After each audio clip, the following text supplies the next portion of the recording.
very much. Thank you. Thank you, thank you, thank you.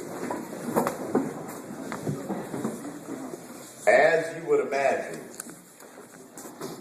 running for president is a very time-consuming, energy-draining endeavor.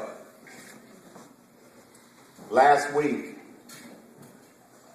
I, along with some of my staff members, we went about 5 states in 5 days.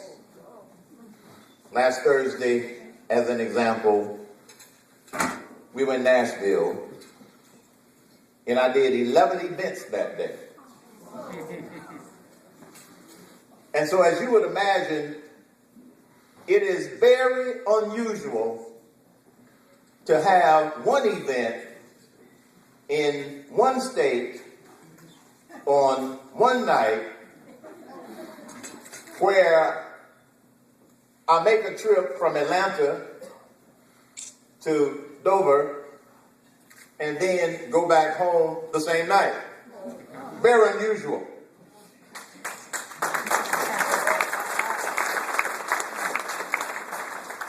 But let me tell you 2 of the reasons that we wanted to do this. The second reason is that we have so many supporters right here in New Hampshire. My 16th time being here, and I'm starting to recognize y'all.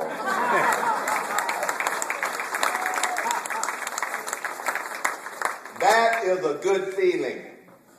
This is my 16th time here, and I love seeing people that I have run into before. I can even call them by name. Phyllis. Phyllis gave me a hard time because I couldn't remember her name that quick. I said, I may not remember your name, but I remember when you kind of chewed me out the first time we met, showing me the RNC in a rule book, but I took it and she's absolutely right. But let me tell you the other reason that we wanted to do this event.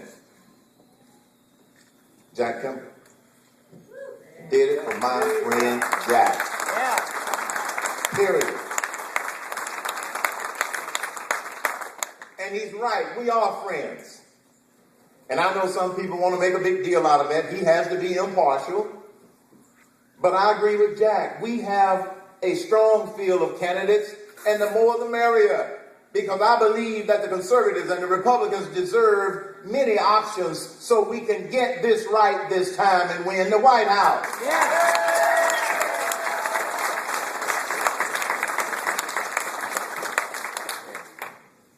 The Founding Fathers expressed the spirit of America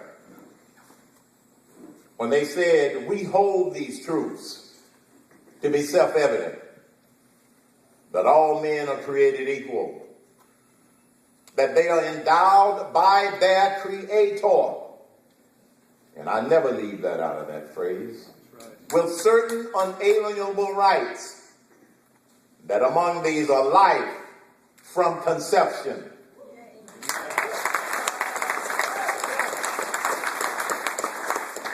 liberty based on the Constitution,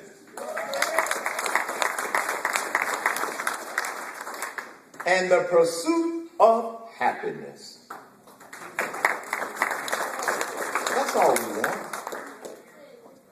This nation was founded by some patriots that all they wanted to do was to be able to pursue happiness without too much government. But the pursuit of happiness is under attack. That's why you're here, because you care. That's why I'm here, because I care about the future of this country. These young journalists asked me a question during their pre-interview. Why am I running for president?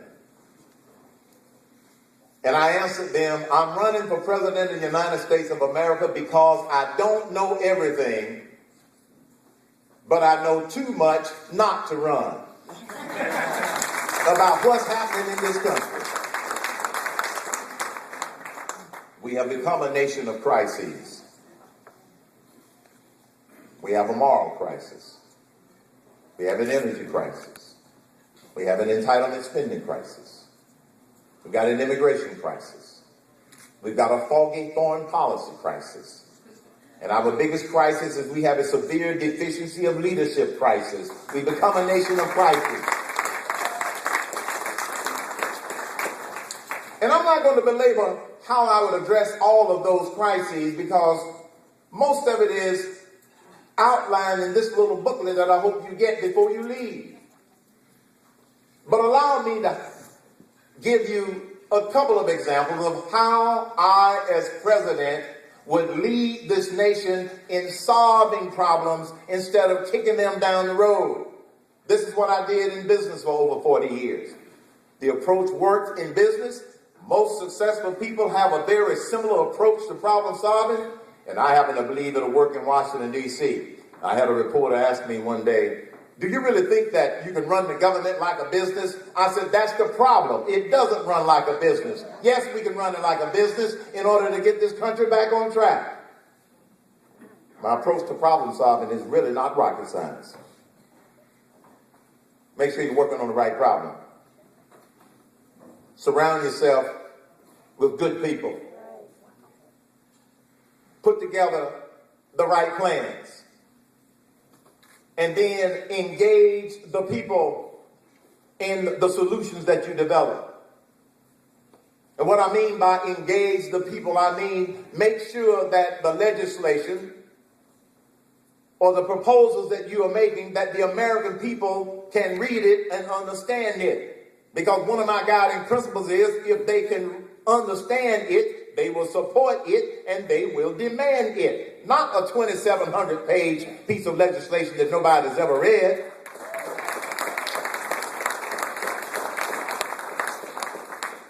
And that's my approach to problem solving. I used it at the Pillsbury Company when I was given a big project to solve. I used it at the Burger King Corporation. I've used it at Godfather's Pizza when the company was about to go bankrupt. I've used it at the National Restaurant Association. Most successful people that I know use a very similar approach to problem solving. And with all of those crises, we've got some work to do. Let's take a couple of quick examples. The economy. One of the reasons this economy is stalled is because this president and the people he surrounded himself with do not understand a basic fundamental fact. And that is, the business sector is the engine of economic growth. The caboose doesn't grow the economy. They put no fuel in the engine. They've only put programs and legislation in the caboose. Healthcare reform, it went in the caboose. The Dodd-Frank Financial Regulatory Reform Bill, they didn't get that right either. Just more regulatory barriers that's causing investment in this country to slow down. 1 year old today. More EPA regulations in the caboose. And so if you go right down the line, it's a long list of things that didn't do anything but create more uncertainty in this economy, and uncertainty is what's killing this economy. We need to put some fuel in the engine. Here's the Cain economic vision, phase 1 and phase 2. We must lower the top corporate tax rates for corporations and individuals to a maximum of 25%. Maximum. Secondly, suspend all taxes on foreign repatriated profits. We've got nearly $3 trillion overseas. Companies would love to bring some of that money back home, but they want to avoid double taxation. I would, you would. It's the right business thing to do. Number 3, take the capital gains tax rate to 0. 0. The capital gains tax is nothing but a wall between people with money and people with ideas. The punishment on achievement. It's a punishment on achievement. Thank you very much for writing my speech. It's a wall. Remove the wall. Where do most of the jobs come from? Small business. Where do most small businesses come from? New ideas. Where do new ideas mostly come from? People with money who want to invest in those new ideas.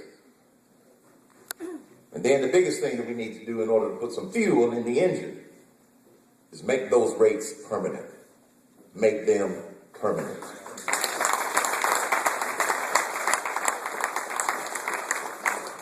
That's just part of phase one of my economic vision. Phase two, in order to supercharge this economy, is to totally replace the tax code with the fair tax, which is a national sales tax, which is the national consumption tax. Replace it. When I mentioned that idea to reporters, the ones present company accepted, they always say skeptically, do you really think you can replace the tax code with a single rate replacement of the tax code called the fair tax? I say yes. Well, Mr. Cain, you don't know how Washington works. Yes, I do. It doesn't. And my job isn't to learn how Washington works. My job is to change Washington, D.C. That's what a leader is supposed to do. But here's why I believe we'll be able to do that. The first 2 years, the first 90 days, I've got to introduce that first phase one in order to get this economy boosted and get it going. I'm going to take that solution right to the people and dare Congress not to pass it. Because if you understand that you're going to be burning up the phone lines and burning up the emails, letting them know that you're paying attention and that this is a solution that you support. Now, don't fall for the rhetoric and the demagoguery when they say, here they go again, wanting to reward rich people, wanting to make Warren Buffett pay less taxes. You know what I told a reporter the other day? Chris Wallace, as a matter of fact. When they want to bring up Warren Buffett, Bill Gates, and all of these other people, I don't care about their tax rate. I care about 15 million people who do not have jobs. That's who I care about. It's the typical class warfare. But if you explain it to the American people, they'll get it. But if you have a president that doesn't want you to understand it, he won't explain it. And the other thing that I tell people, that if you don't think this would work, why don't you take a look at the 60s when it worked for JFK? Why don't you take a look at the 80s when it worked for Ronald Reagan? Tax cuts do work if you cut them deep enough and you cut them in the right places and you make them permanent. And I believe that on the second phase, we'll be able to replace the tax code with the fair tax. The reason that I don't want to do that out of the box is because we've got some educating to do. But there's a lot of lies out there about the fair tax. I know that saying that there are a lot of lies out there is not politically correct, but I don't do political correctness. If they lie, they lie. And so I've got to make sure that the American people understand what the lies and the demagoguery is while we do phase one and then we introduce phase two. This is how we get this economy going. And here's another benefit. We will become the most business-friendly nation in the world. Right now, we're the most business-unfriendly nation in the world. And people sometimes ask, well, what do you do about China? My China strategy is real simple. Outgrow them. And if we replace the tax code, we will outgrow them. We won't have to look back. They won't be able to catch us. This economy has the potential for robust growth of 5 or 6%. And the unemployment rate can be back down to nearly full unemployment or better. It's not that complicated, folks. But we've got to explain it to the American people. This administration does not want this economy to grow. They do not want this economy to grow. They're even talking about they need to spend some more money. Let me get this straight. It didn't work the first time. but they think it's going to work the next time? As my father would say, that's stupid. It didn't work, so let's do it again. That's how you apply that problem-solving approach. One other quick example. Working on the right problem. Surrounding yourself with the right people. Putting together the right plans. President Obama went to Brazil recently. Y'all heard about that? Yeah. Loaned them $2 billion. Somebody told me it was more like 3 or 4. Doesn't matter, it's still our money. And then announced to the Brazilians, America is going to be your best customer for the oil that you're going to get out of the ground. I'm just the messenger. Let me tell you what the Cain doctrine is going to be. America is going to be its own best customer. We're going to drill here. We're going to get all of the natural gas, coal. We have enough natural resources to become energy secure and energy independent. I don't mean independent from countries that are our friends.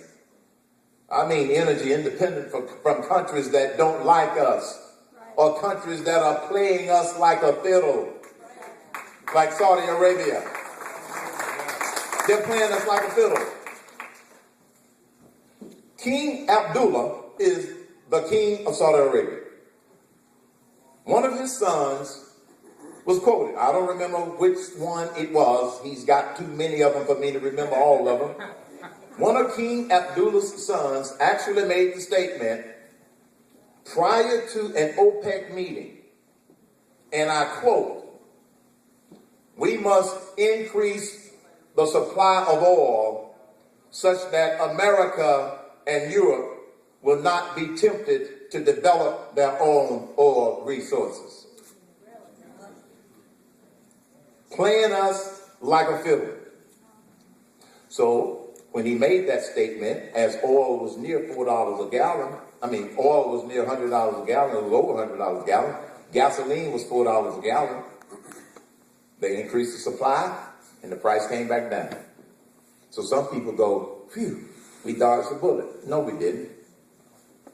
I don't like being at the mercy of foreign countries when it comes to this economy. But if we don't become energy independent, it'll also be a national security threat. That's right. So it's economic and national security that we have on the line. And I plan to use that problem-solving approach on every one of these major crises, starting with making sure we're working on the right problem, that I will surround myself with the right people. 93% of President Obama's cabinet and appointees have never had a job outside of politics or academia. And we wonder why the economy is not growing. Let me tell you what my cabinet is going to look like. 93% of them will have had a real job, and they know how to sign a paycheck, and they know how to solve problems. And there's plenty of people out there. And in terms of reducing the regulatory barriers that are being erected by EPA, which is one of the biggest barrier generator in Washington, D.C., I'm going to create a regulatory reduction commission. But here's the best part. All of the people that are going to be on that commission will be people who have been previously abused by the EPA.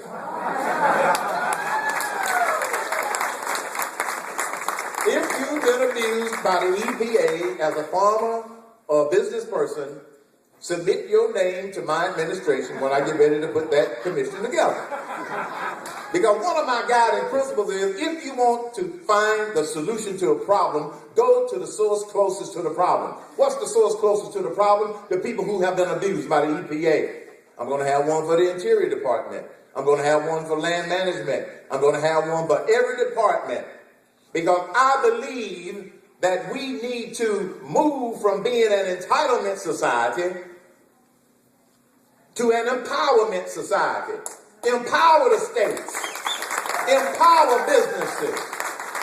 empower workers and empower individuals. Some people call that states' rights. It is. But I also call it state action. Allow the states to be in a position to take action to do what the states ought to do. I never would have sued Arizona. I would have sent them a medal for trying to protect themselves.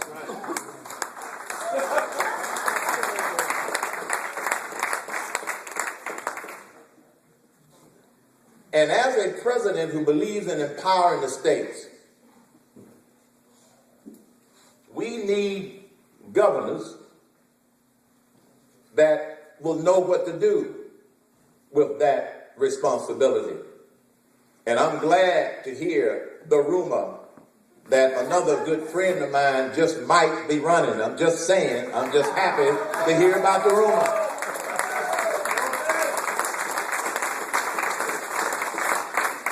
And so if I apply that to every one of those, which I outlined in my little booklet, take time to take a look at it. It's not rocket science.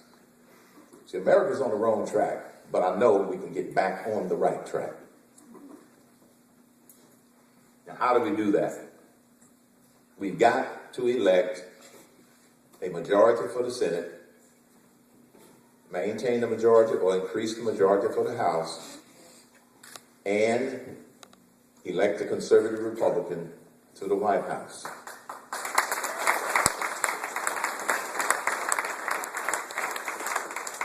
Here's the keys to success. First, you not only have to stay informed and stay involved, but you've also got to help inform and involve your friends and your families also. Conservatives outnumber liberals. Not if they stay home. And that's what happened the last time. We've already calculated the math. If conservatives turn out in big numbers, and that includes evangelical Christians, it includes the people who stayed home the last time, and the number of moderates and independents who are now anti-Obama, and they're looking for the Republican Party to put forth the right candidate, we can win. All of the assumptions about all of the votes that President Obama is going to get, those assumptions, folks, are not working. They're not going to be the same way this time around. I know that from being out in the field, talking to people on a regular basis. So not only should you stay involved and stay informed, you have got to inform and involve others. Become a disciple for the future of this country. Invest some of your time. Yes, you need to invest some money, but invest some of your time in helping people see the light. Now, you're not going to convince everybody that you run into that they ought to support the Republican nominee. But you ought to be able to convince everybody you run into to support Herman Cain. I'm making it easy for you. My mama didn't raise no fool. You think I'm not going to put my own plug in here? And they can go to HermanCain.com. HermanCain.com. HermanCain.com. Cain like in the Bible, but I didn't kill anybody. We can take back the White House. If I did not believe it, I would not be running for President of the United States of America.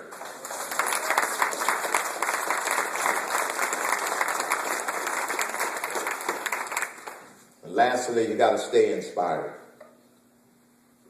You got to believe we can do this. Some people don't believe we can do it. They talk about the $1 billion that Obama is supposed to raise. They talk about how charismatic he is. The liberal media.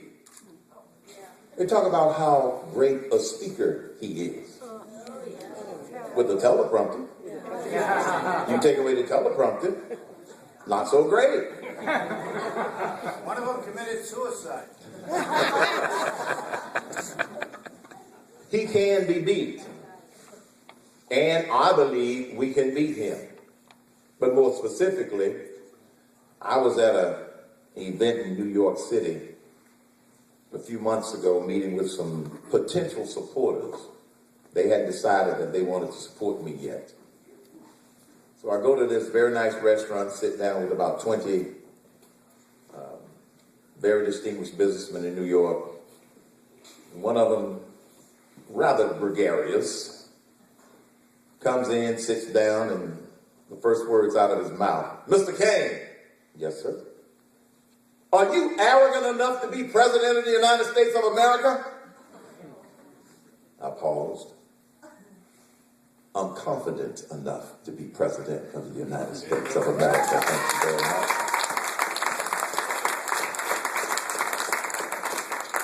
But I happen to believe that I can beat President Barack Obama. Quote me on that, Mr. Writer. Yes, he can. I believe that I can beat him. Why? The facts are on our side. Look at his record. 9.2% unemployment. 15 million people unemployed. $1 trillion wasted. $14 trillion national debt. And Obamacare. If we can't beat this record, we ought to pack up and go home. We can beat this record. So the other thing is, stay inspired. Stay inspired. That means believe that we can do this.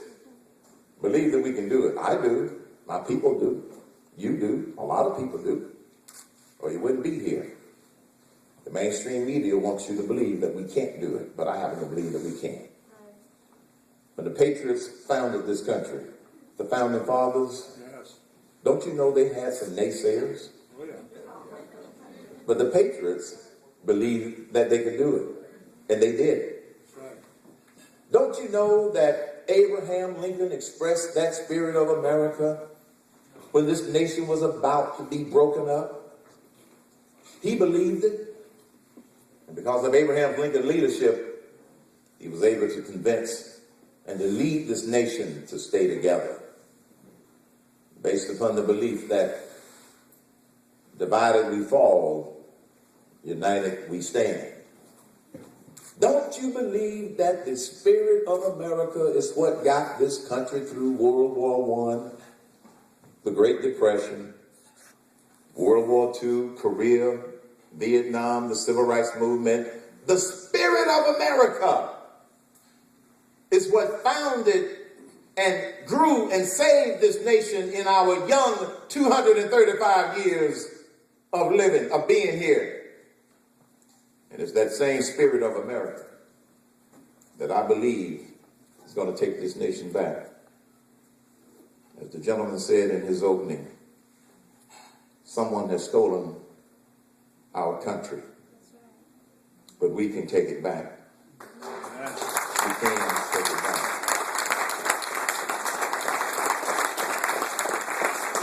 One of the reasons that I'm determined, and I believe so much that we can take it back, is because the founding fathers did their job. We've got to be the defending fathers. We must defend those ideals. But here's the other reason, in closing, as to why I believe we can take this nation back. If you were to look at every piece of currency that we use, it has printed on it, "In God we trust." And if you were to look at the fourth verse of our national anthem, the Star Spangled Banner, right in the middle of that verse that a lot of people didn't know existed are the words, "In God is our trust." It is our trust in God that's going to allow us to take this nation back and restore the American dream, to be the dream for our children and our grandchildren. Because you see, folks, when you get right down to it, it's not about us. It's about the children and the grandchildren. It's about the children and the grandchildren.